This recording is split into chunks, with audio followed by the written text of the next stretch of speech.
Hi there, math magicians. Welcome back to MathMagical, where we make math simple, fun, and a little bit magical.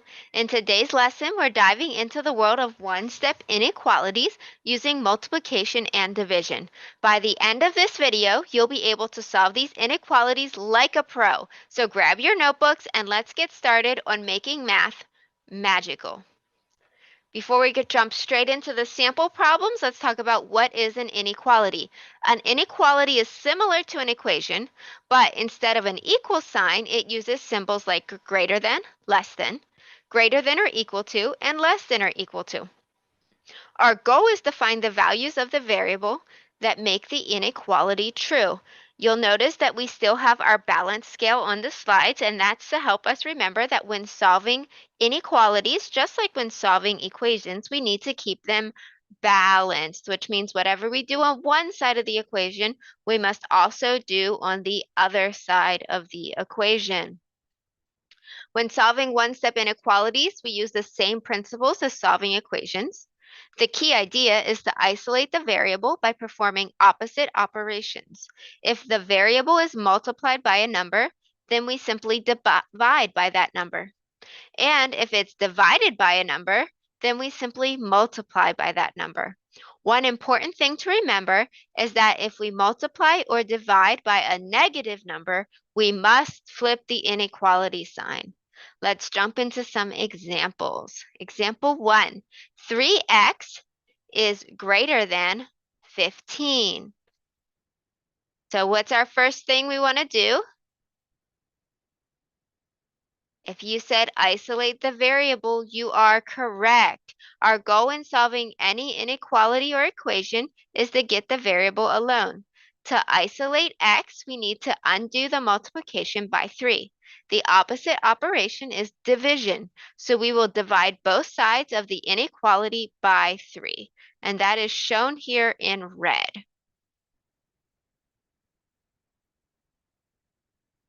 Next, we'll simplify. So 3x divided by 3 simplifies to just x. 15 divided by 3 simplifies to 5.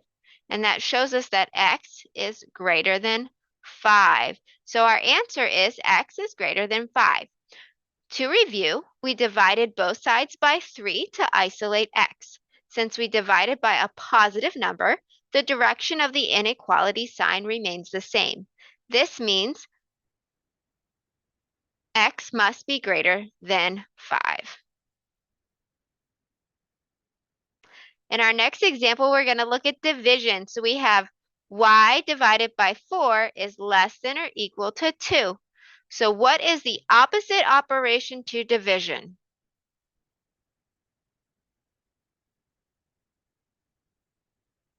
That's right, it's multiplication. So to isolate y, we need to undo the division by 4. The opposite operation is multiplication. So we will multiply both sides of the inequality by 4. That is shown in red, times 4 on both sides of the equation.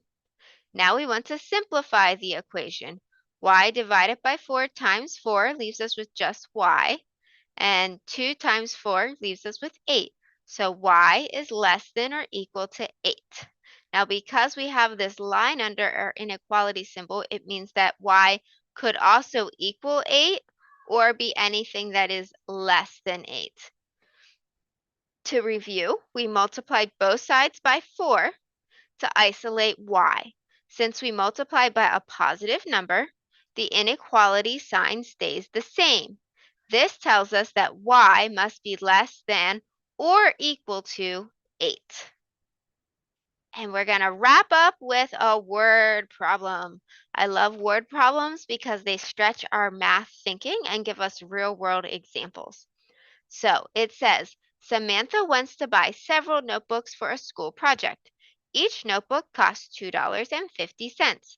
If she has at most $20 to spend, how many notebooks can she buy? So before we move on, think about what inequality symbol do you think we're going to use if we're hearing at most. So at most $20. That means what she spends has to be what? compared to this $20?